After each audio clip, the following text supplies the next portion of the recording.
Hold on. Hi, everybody. I'm Skip Elsheimer. Welcome to the AV Geeks Lunchtime Streaming Show. All right. So I'm hoping we're still trying the software, and hopefully my audio is in sync. Because that was a problem yesterday, because there were three places that a microphone could potentially come up, and each one of them could introduce some sort of thing. Oh yeah, I was eating some ramen, so wipe the ramen off my beard. All right, so that was Seen Australia, 16 millimeter film, and let's watch this cornet film about Spanish influences in the United States. Enjoy.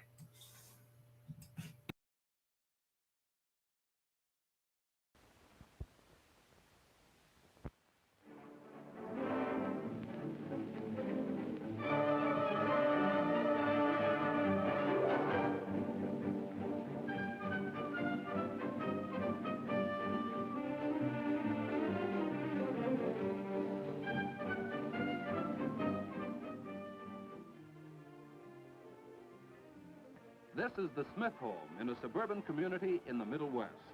Today is Saturday, and the Smith children, Dolores and Don, are catching up on some reading. Here's the package that Dolores has been expecting from Uncle Rick in California. He wrote and told her he was sending a present.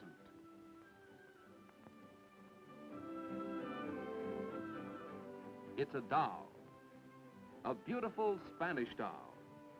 Dolores has never seen this kind of a doll before. Do people in California wear clothes like these? Perhaps her brother Don can explain. It's an interesting story.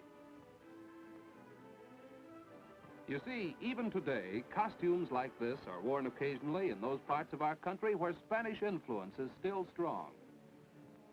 These costumes of old Spain are worn for special occasions in some American cities that celebrate their Spanish origin.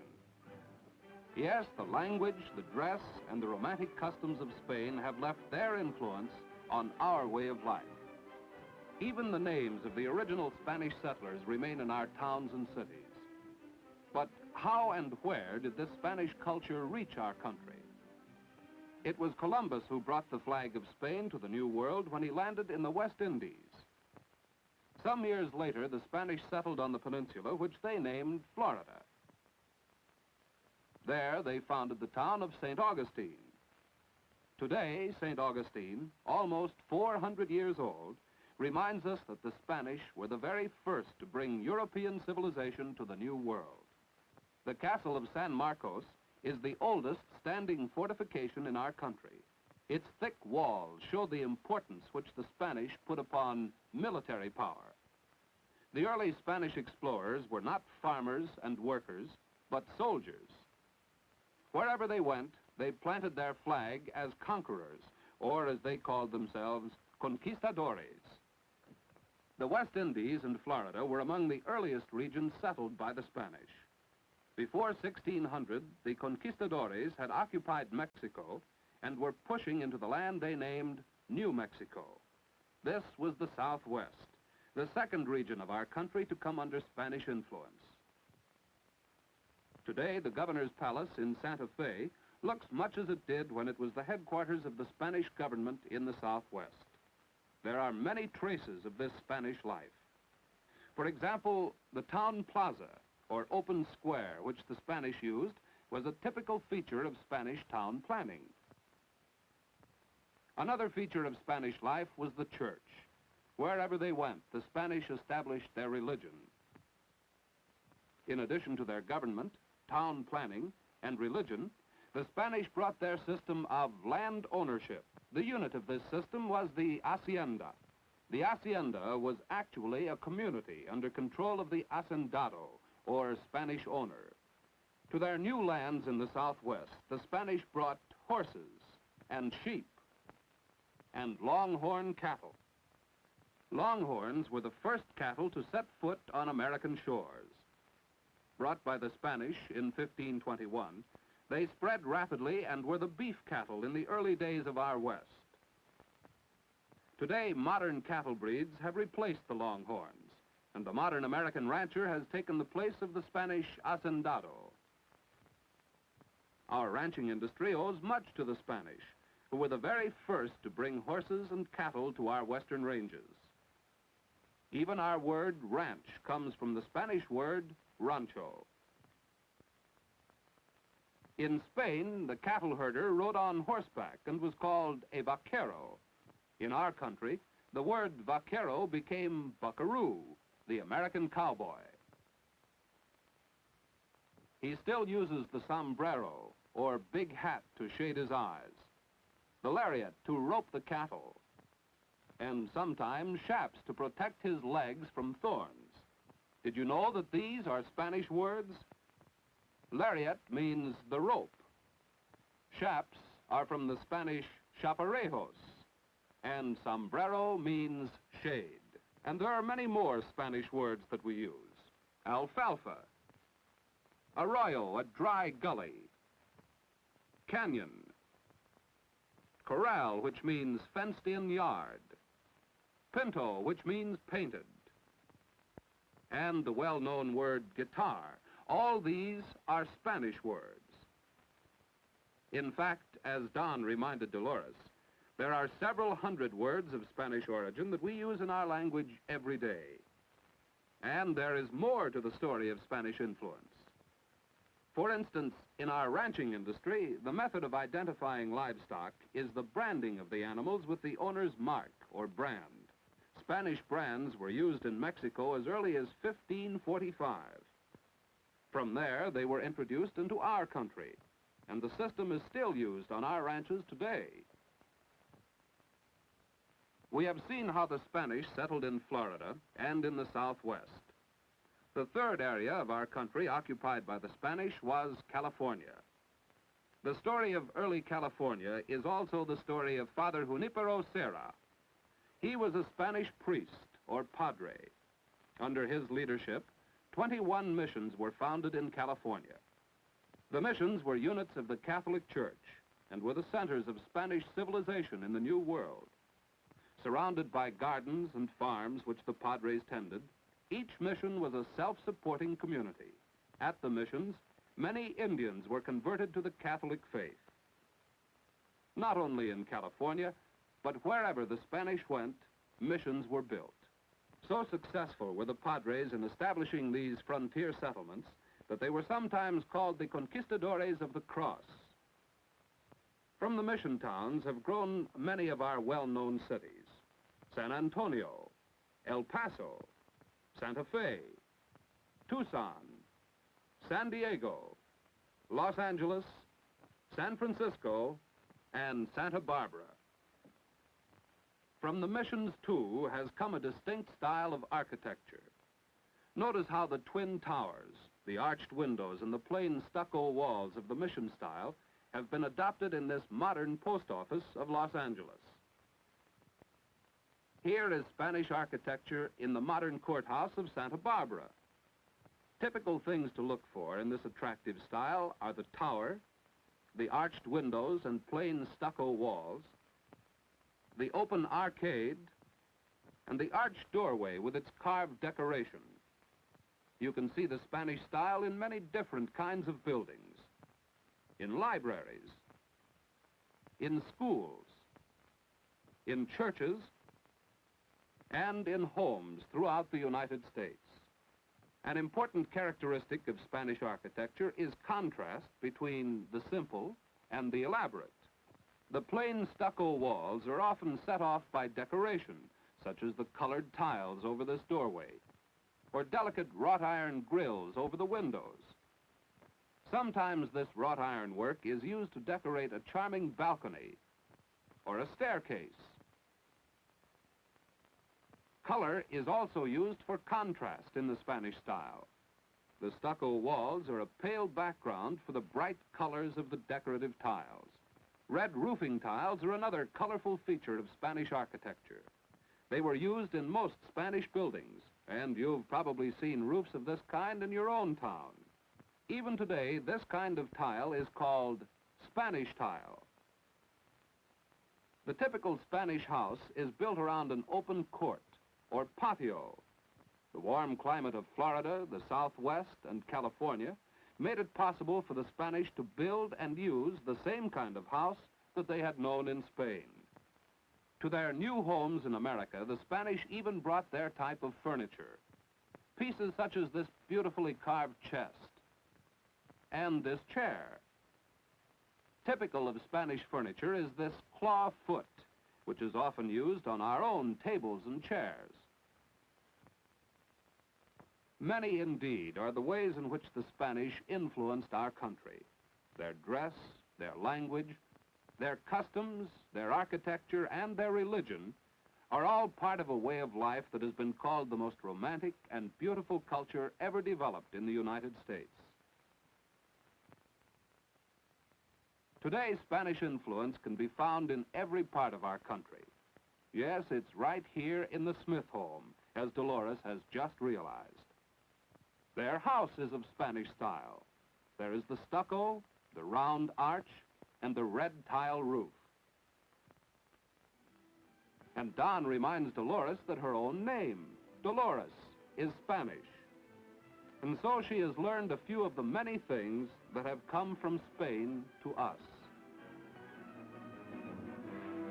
Yes, even some of our music shows the same influence, the Spanish influence that has become a part of our own daily lives.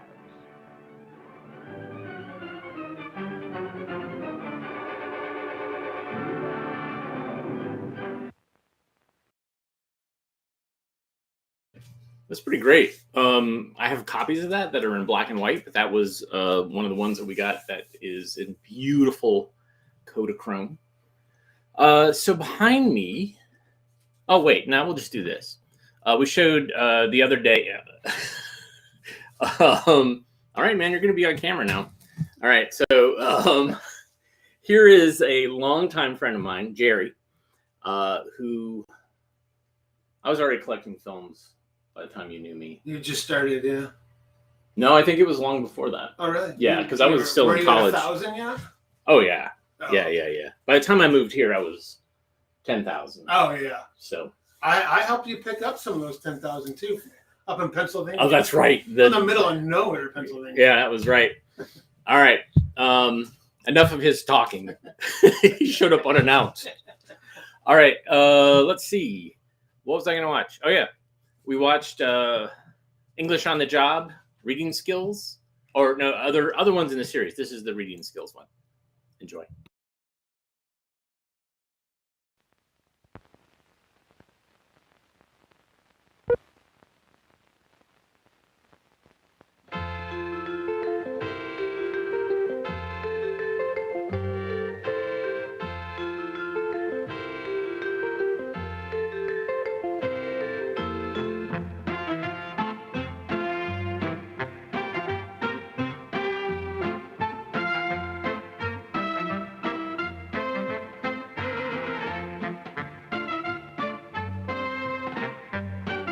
On most jobs, there's some type of reading that people are required to do.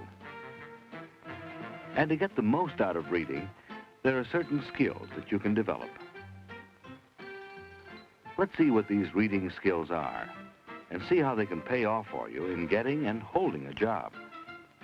If you're not certain now of what kind of future job you'd like to have, one good place to find information is from a book like the Occupational Outlook Handbook, published by the U.S. government. Developed reading skills can help you get important information from a book of this size very rapidly. Would you just plow through it, reading everything? No. You'd probably take a quick look at the table of contents to see what's in the book and what interests you.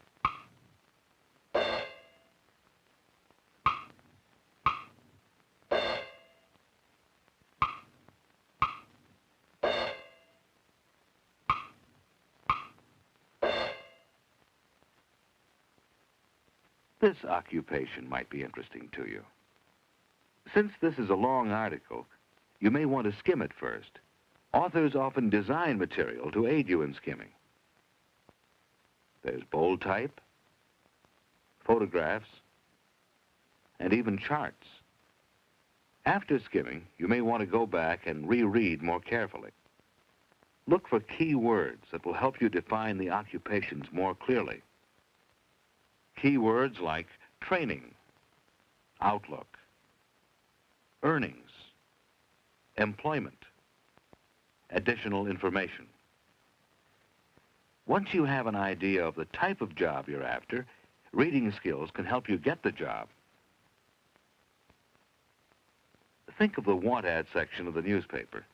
How do you quickly find the listings you're interested in? Right. First you skim, picking up key words.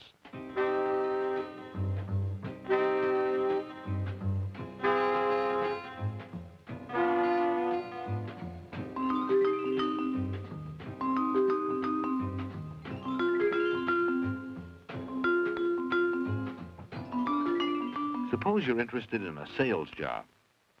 Now is the time to read carefully. You need to separate the words used to attract your attention from those that really describe the job. Evaluating what you read is another important reading skill. Evaluating helps you recognize meaningless words. Meaningless words like fabulous. What does fabulous tell you about the product? Nothing. It doesn't tell you what the product is. You have to supply your own imagination, and you could be wrong. Evaluating as you read helps you get clear meaning from descriptive words. The word possible tells you that the salary is not guaranteed. It's not fixed.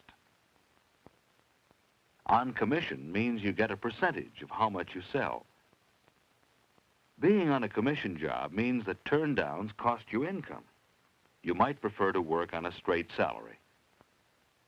Evaluating carefully as you read helps you get a fuller picture of each job.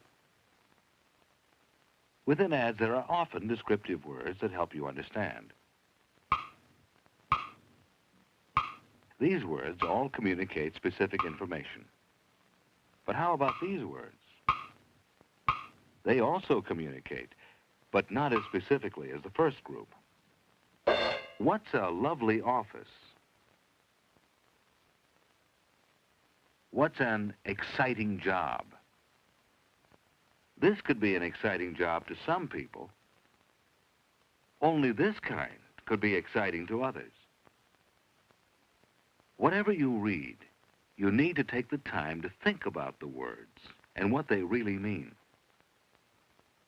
After locating a job, you'll use more reading skills when you start applying for it. First of all, you'll probably be given an application blank.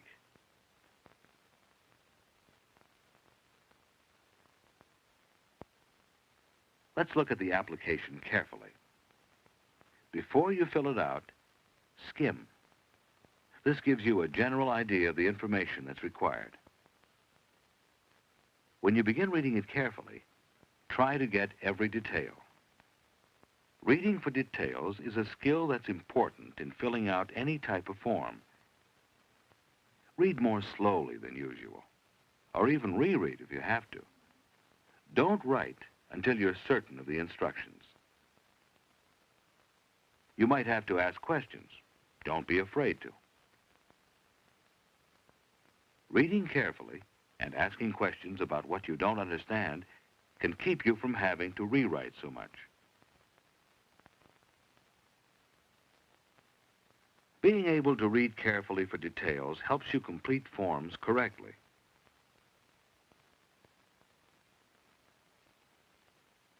Reading skills will help you in finding and applying for jobs, and they'll help you perform them. Suppose the boss is giving you more responsibility and wants you to learn how to operate a different machine at the plant. All you have to go on is your own mechanical experience and the machine's manual. How can you put reading skills to work? Right. Start by skimming. Go through the table of contents to see what to expect.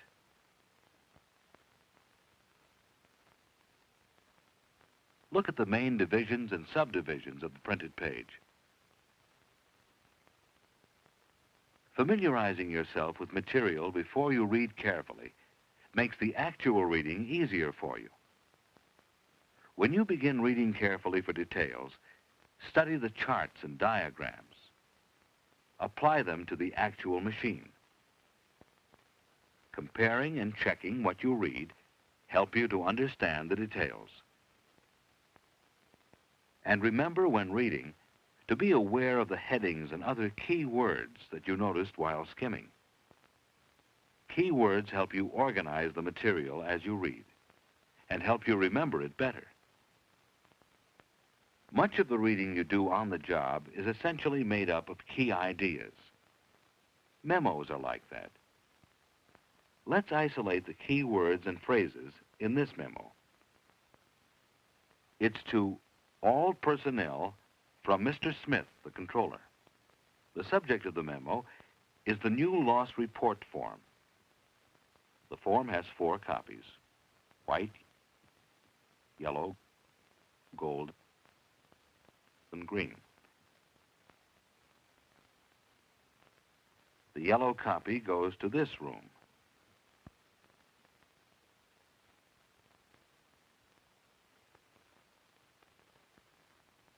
Green is held in this department.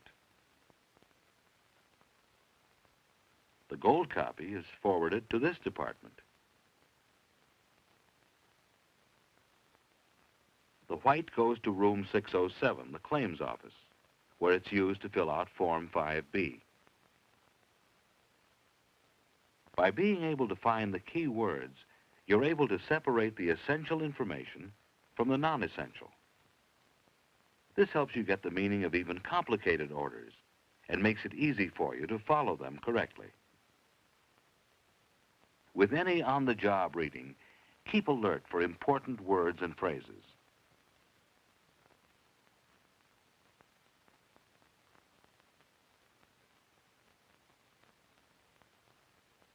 Reading slowly helps you find important words.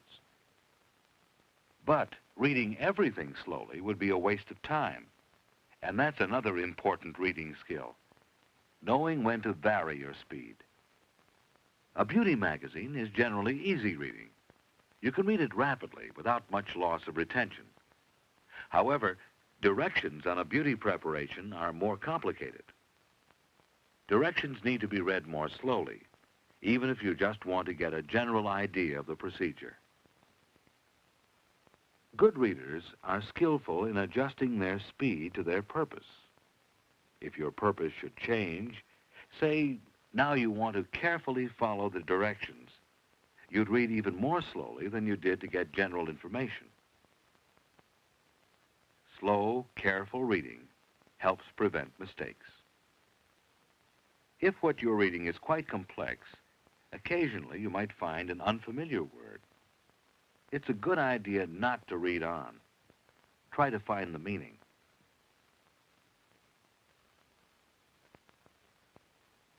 Sometimes the other words it's used with, the context, might help you with the meaning.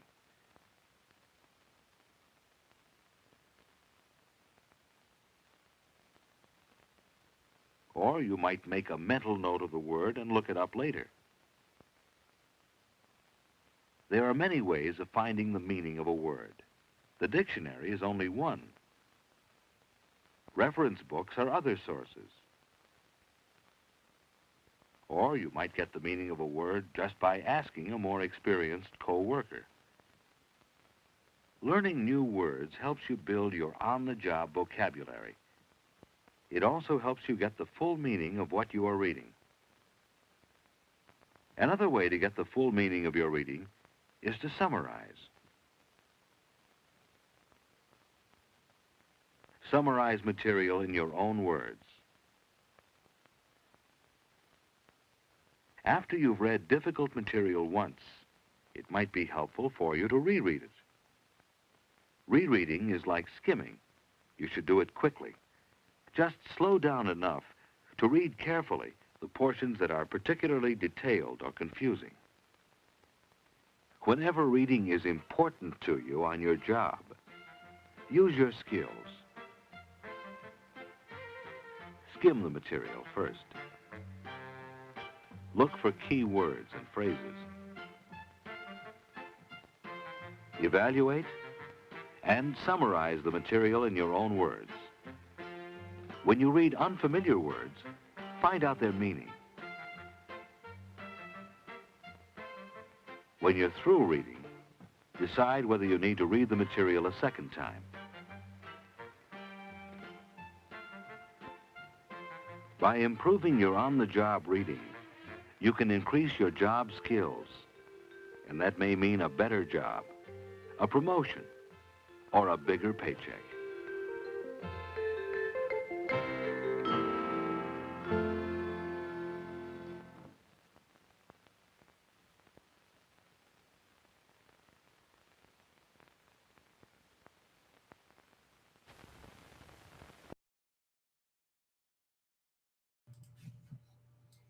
That was great. I want to find more in that series. I think we've seen 3 so far, but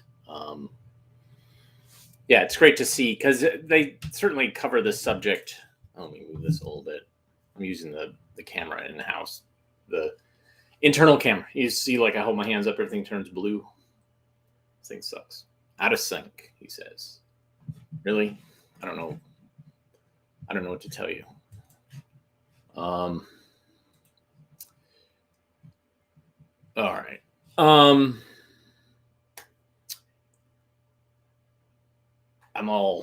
woke up at 4 o'clock this morning. So, yeah, maybe this is, I'm trying to think like it's possible that the browser is getting overwhelmed. And, so there's all these issues related to that. I'm not sure, but okay. So let's go ahead and watch something I have on the scanner. This is new tools for learning. Enjoy.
How do you measure the achievement of a nation? If you want to know how we're really doing, where do you look?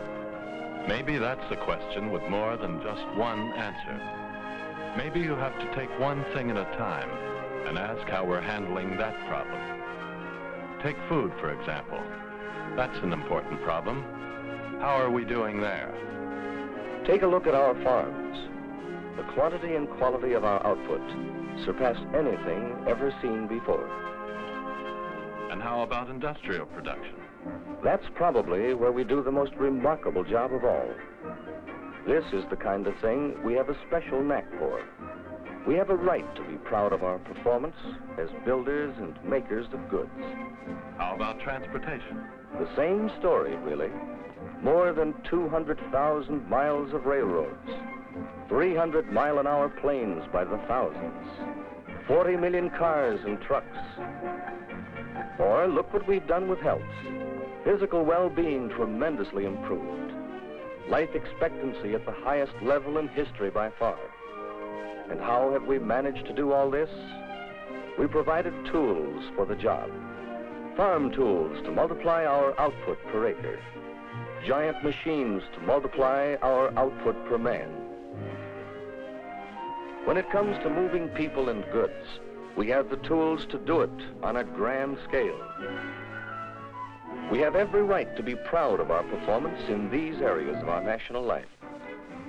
But what about the education of our children? Let's look at that problem. Have we the same right to be proud of what we are doing for them? Every school day of the year, 30 million young people enter the classrooms of our schools. Never before in our history has the school population been so big. Never before have we had greater need for knowledge, for wisdom, for understanding. Today's school generation must be trained to face a complex, rapidly changing world. Think of it a moment. It is a world that has seen the coming of the atomic bomb and all the problems that go with it. It is a world in which supersonic speeds are commonplace. It is a world that in a span of little more than 20 years saw this, and then this. It has seen the first attempt in history at world organization, and the fate of a second attempt still hangs in the balance. It has seen extreme economic depression and high economic prosperity. It has seen the rise of the total state, the dictator, and the mass man. It is a world that has revealed whole new areas of knowledge. It is a world of new sensations, new excitements, new distractions. The thrills of motion pictures, the tense drama of radio, the vivid presentations of television. So much to be learned by so many in so little time. That is the problem. And what money, manpower, and tools are we providing for this job? This is a question we must address to every aspect of the problem. School buildings, equipment, teachers' loads, teachers' salaries, the training of teachers, and the tools for learning. The supremely important job of teaching deserves the best we can provide. More books and better ones. More audiovisual materials and better ones. More teaching materials of all kinds, each suited to a special task of communication. For education is communication. It is the communications problem we consider here. We want to explore the tools of audiovisual education, and especially the educational motion picture. Why try to explain the workings of a gasoline engine with words and gestures alone, when films can do it this way? The four cycles are intake, compression, explosion, exhaustion. Why depend entirely upon verbal explanations and static drawings to portray life in foreign lands, when motion pictures can do this? We work very hard. Everyone must help with the work if the camp is to be ready by nightfall. We must have books to teach the great events of history. But why use books alone when films can help so much to make these events come alive? So many needing to learn so much in so little time. How do these new audiovisual tools measure up to this job? Well, let's see. Here is the classroom of Miss Mildred Mahoney of the University of Chicago Laboratory School. To most of these primary grade children, farm life had been vague and remote. Then one day they saw a film about a fair. Places in the line. At last the choice is made. The judge's work is done. He has picked the winners. Well, the champion's blue ribbon goes to a girl. Johnny gets a ribbon too. His calf is a winner. Here are some of the activities that grew out of the common experience of the class.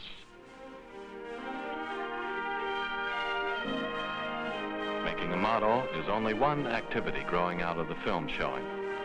Books especially designed to go with the film help the pupils to read about the experience with ease and with understanding. Johnny goes to the barn. He shines the horns of his calf. Besides using the film readers, the pupils took a great deal of interest in other books dealing with the animals, the farm, and other things related to what they saw in the film. Some wanted to put the story into their own words. Some drew pictures. Just as these city youngsters went to a fair by means of films, they can use films to gain rich experience and and a wide variety of other subject areas. The world of physical things. How do gears work? The world of science and technology. How is nylon made? The world of living things, young animals. The rich past of colonial times. The world of the arts. How do you draw a good picture? The world of handicrafts. How does a loom work? And the world of people. Young people like themselves in Norway, in England, and young people in Italy. These children are learning to understand the world they live in through films. The General Science class of Mr. P.L. Whitaker, University School, Bloomington, Indiana. Now we have a pretty good list of questions. Do you think of any other points that we ought to see in this film on television, Pamela? What makes the electrons, or whatever they're called, come together and form the shape for the picture? That's what I don't understand. Good. Let's add that. What makes the shape or pattern of the picture? Is there anything else? Well, then let's see the film. Don, will you close the shades?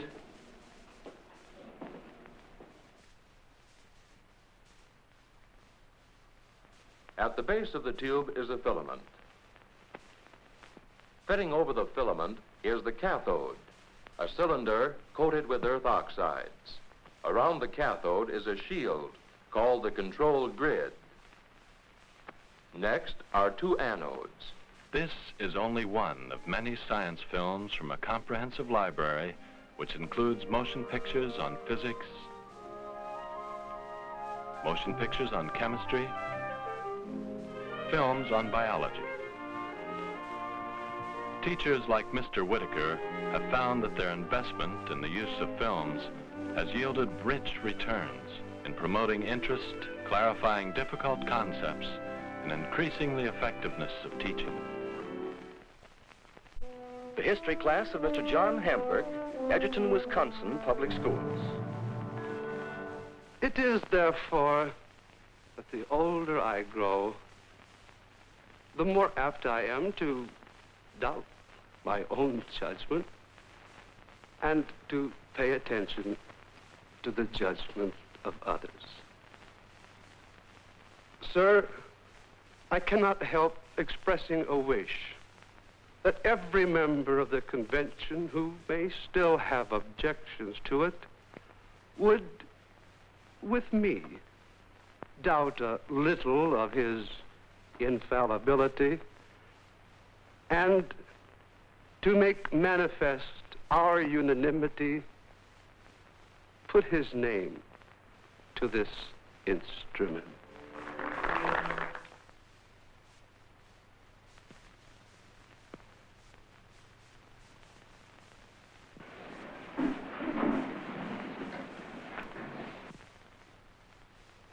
Any comments?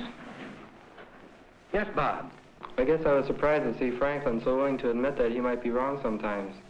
Anyone want to comment on that? Well, I think the film makes clear from the beginning that Franklin was a scientist as well as a statesman. You know, that's a very impressive thing about the founders of our government. They were men of really broad interests. To Mr. Hamburg's class, men like Franklin, Jefferson, and many, many others are not just vague historical figures, but vivid personalities they have met in a very meaningful sense through films. And so, too, with their entire study of American history. Films give it a new dimension. Films, textbooks, and other materials reinforcing each other.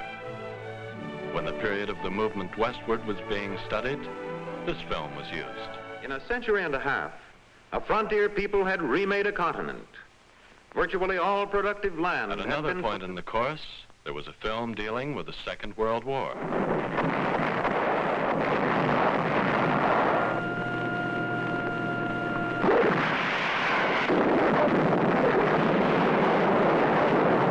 After that, a film on the United Nations. The independent member states of the United Nations seek by means of these 5 great bodies to maintain the peace. Discussions like this are typical of the interest that films help create.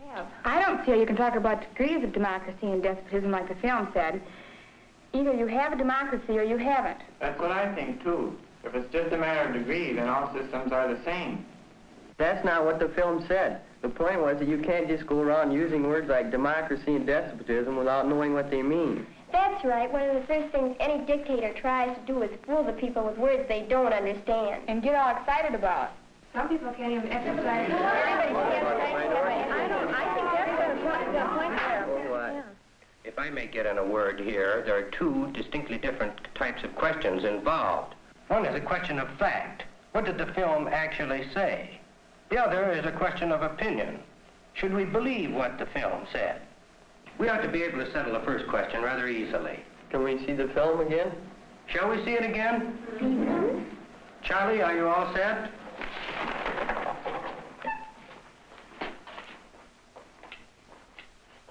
The 6th grade class of Mrs. Bessie Southcombe of the Cincinnati, Ohio Public Schools.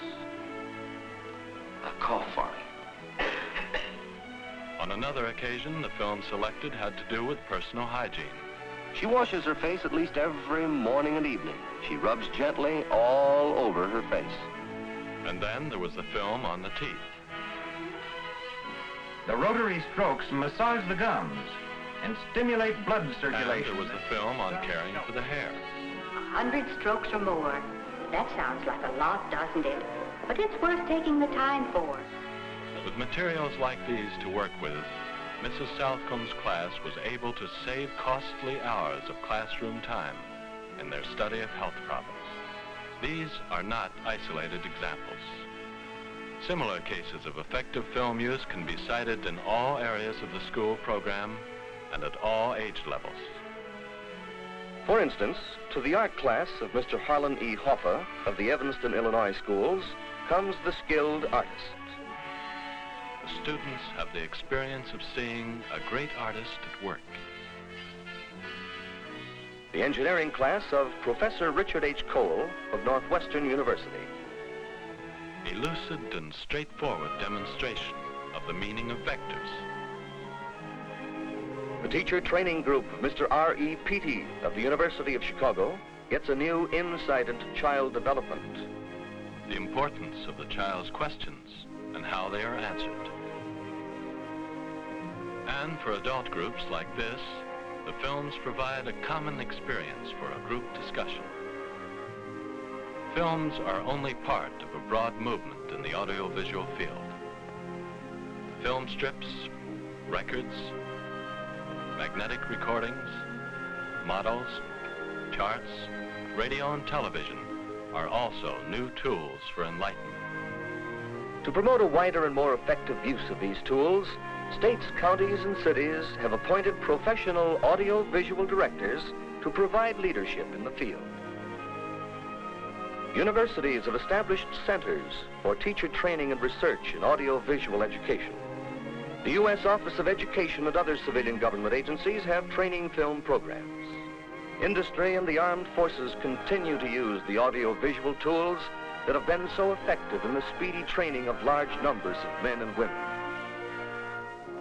Mr. Clarence Randall, president of a large steel corporation, said, I hold a deep conviction that training films are an important aid to the development of education in industry.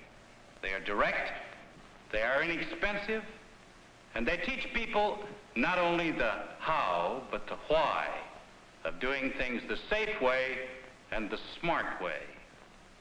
Admiral Halsey of the Armed Forces said, when time was precious, the Navy turned to the medium of the motion pictures for technically accurate and educationally sound instruction.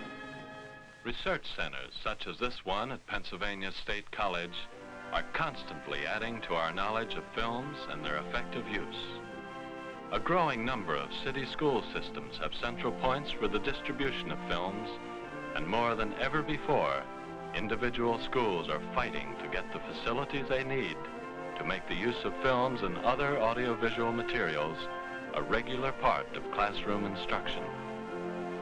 Yet even with all this, most students in American classrooms do not have the opportunities offered by regular film use. We must not assume that the new media of communication will answer all our problems, or that they will make the teacher less important. On the contrary, well-trained teachers will be needed more than ever before. But the teacher's effectiveness will increase with the proper use of films, just as the latest advances in medical equipment increase the effectiveness of the doctor, just as the farmer's effectiveness is increased through the power tools of modern agriculture, just as our giant productive system is made more effective through the use of a modernized transportation system, just as our industrial workers have been provided the tools an age of economic well-being requires. The problem is to help the children learn, to make the school years as profitable and productive as possible. Are we solving this vital problem with the best facilities and finest resources at our command? How do you measure the achievement of a nation? If you want to know how we're really doing, take a look at our schools. For on what we're doing here and in schools throughout the world rests not only our future fate, but perhaps the very fate of civilization itself.